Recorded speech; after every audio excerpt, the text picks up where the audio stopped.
పోలీసులు వెంకటంపేట కిడ్నీ బాధితులతో కలిసి police station ఎదుటే నిరసన తెలియజేశారు. కలుషిత నీటితో ప్రాణాలు పోతున్నా పట్టించుకోవడం లేదంటూ ఆగ్రహం వ్యక్తం చేస్తున్నారు. ఇక ఇదే అంశంపై మరింత సమాచారం మా ప్రతినిధి హరిబాబు అందిస్తారు. హరిబాబు, చెప్పండి. వెంకటంపేటలో ఉన్నటువంటి కాలువలో వ్యర్థాలన్నీ పేరుకుపోయి అక్కడ ఉన్నటువంటి ప్రజలకు తాగునీరంతా కలుషితమై ప్రజల ఆరోగ్యం దెబ్బతింటుందని చెప్పని గత 2 సంవత్సరాలుగా అక్కడ ఉన్నటువంటి ప్రజలు ఆందోళన వ్యక్తం చేస్తున్న పరిస్థితి అయితే కనిపిస్తుంది. అయితే గతంలో కూడా తుడా చైర్మన్ గా ఉన్నటువంటి మోహిత్ రెడ్డి కూడా ఆ ప్రాంతాల్లో పరిశీలించినప్పుడు కూడా అక్కడ గ్రామస్తులు కొంత నిరసన వ్యక్తం చేసిన పరిస్థితి. అప్పటికప్పుడు అధికారులను పిలిపించి ఈ సమస్యను పరిష్కరించాలని చెప్పని కూడా తుడా చైర్మన్ మోహిత్ రెడ్డి ఆదేశించినప్పటికీ కూడా అధికారులలో మాత్రం స్పందన కరువైంది. దీంతో బడిసోదా యాదవ్ దృష్టికి సమస్య రాగానే ఆయన తక్షణం కిడ్నీ బాధితుల సమస్యతో ఎదుర్కొంటున్న ఆ వెంకటపేట నుంచి పూర్తి స్థాయిలో ఆ కాలువను శుభ్రం చేసి కాలువలో మురుగునీరు చేరకుండా అలాగే మంచినీటి సౌకర్యం కల్పించాలని చెప్పిన కూడా ఆయన అల్టిమేటం ఇవ్వడం జరిగింది. ఈ నేపథ్యంలోనే ప్రభుత్వ అధికారుల నుంచి స్పందన రాకపోవడంతో ఆ వెంకటపేట చెరువు ఆ కాలువలో ఉన్నటువంటి మురికినంతా తీసుకొచ్చి ఎంపీడీఓ ఆఫీస్ దగ్గర డంప్ చేయాలని ప్రయత్నం చేస్తే పోలీసులు అడ్డుకున్నారు. లావణ్య, అయితే ప్రస్తుతం అక్కడ పరిస్థితి ఏ విధంగా ఉంది? నిరసన చేస్తూనే ఉన్నారా? కొనసాగుతుందా నిరసన? పోలీసులు ఎక్కడికక్కడ అడ్డుకోవడంతో కొంత ఉద్రిక్త పరిస్థితి నెలకొని తక్షణం అధికారులు స్పందించి ప్రభుత్వం కూడా స్పందించి ఈ ఊర్లో తాగునీటి సమస్యను కన్నా పరిష్కరించకపోతే భవిష్యత్తులో పూర్తి స్థాయిలో ఆందోళన దిగుతామని ఆమె నిరాహార దీక్ష కూడా సిద్ధంగా ఉంటామని చెప్పిన గ్రామస్తులతో పాటు బడిసోదా యాదవ్ హెచ్చరించిన పరిస్థితుల్లో ప్రభుత్వం ఎలా స్పందిస్తుంది, అధికారులు ఎలాంటి చర్యలు తీసుకుంటున్నారన్నది వేచి చూడాల్సిన పరిస్థితి అయితే నెలకొంది. లావణ్య, అయితే కలుషిత నీటితో ప్రాణాలు పోతున్నాయని చెప్పినా ఎందుకని అధికారులు ఎవరు స్పందించట్లేదు ఇంతవరకు?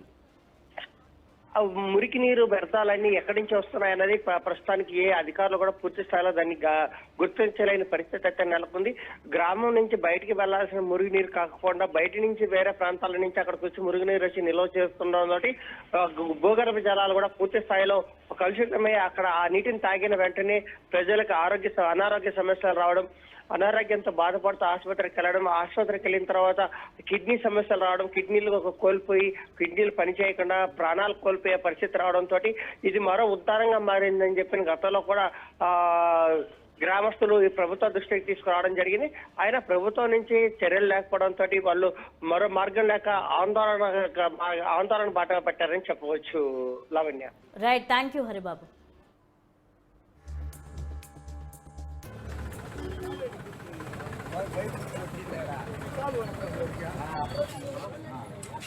ఈ చంద్రగిరి ఎంపీడీఓ ఆఫీస్ కాడికి రావడం జరిగింది.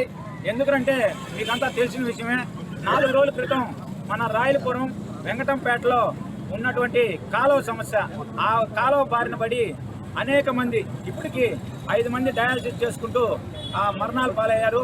అదేవిధంగా ఇప్పుడు ఇంకా 3 కూడా డయాలసిస్ చేసుకున్నారు. మొన్నటికి మొన్న 1 నెల ముందుగా కూడా ఒక మహిళ చనిపోవడం జరిగింది. ఆ మహిళకి 3 ఆడపిల్లలు, ఒక పాప బాలబడి చదువుతుంది, ఇంకో పాప 5వ క్లాసు 7వ క్లాసు చదువుతున్నారంటే వాళ్ళ భర్త ఆటో డ్రైవరు చాలా దీనస్థితిలో ఉన్నారు. ఆ గ్రామం అంతా కూడా మొత్తం 250 కుటుంబాలు, 700 మంది పాపులేషన్ ఉంది. వాళ్ళందరూ కూడా ఎస్సీ కులస్తులు. అంటే మీకు ఎస్సీలంటే ఈ ప్రభుత్వానికి చిన్న చూప. అదేవిధంగా అధికారులు కూడా ఎస్సీలు, ఎస్టీలు, బీసీ మైనార్టీలు అంటే బడుగు బలహీన వర్గాలంటే మీకు చిన్న చూపుగా ఉందా? ఎందుకంటే ఆ రోజు వచ్చి ఎంపీడీఓ గారికి 3 రోజుల క్రితం అర్జీ ఇవ్వడం జరిగింది. ఆయన కూడా ఎంపీడీఓ గారు కూడా చెప్పడం జరిగింది ఏమంటే మేము వచ్చి దాన్ని క్లీన్ చేసి దాన్ని శాశ్వత పరిష్కారం ఒక వారంలో చూపిస్తామని చెప్పారు. అదేవిధంగా అది మా ఒక పని, మేము ఖచ్చితంగా దాన్ని క్లీన్ చేసి దానికి శానిటైజ్ చేసి దాన్ని బ్లీచింగ్ కూడా వేసి చేస్తామని చెప్పారు.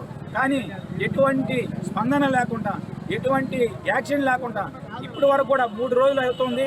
యాక్చువల్గా నిన్నే ఈ యొక్క కార్యక్రమం ఈ చెత్త ట్రాక్టర్లో వేసుకొని మొత్తం మా సొంత నిధులతో జేసీబీలను పెట్టి మొత్తం కూడా క్లీన్ చేసి ఆ యొక్క చెత్తని ఎంపీడీఓ ఆఫీస్ ముందరనే పోయాలనే దీంతో ఇక్కడి నుంచి తీసుకెళ్తూ ఉంటే ఇక్కడ పోలీసులు వీళ్ళందరూ కూడా అడ్డుకోవడం జరిగింది.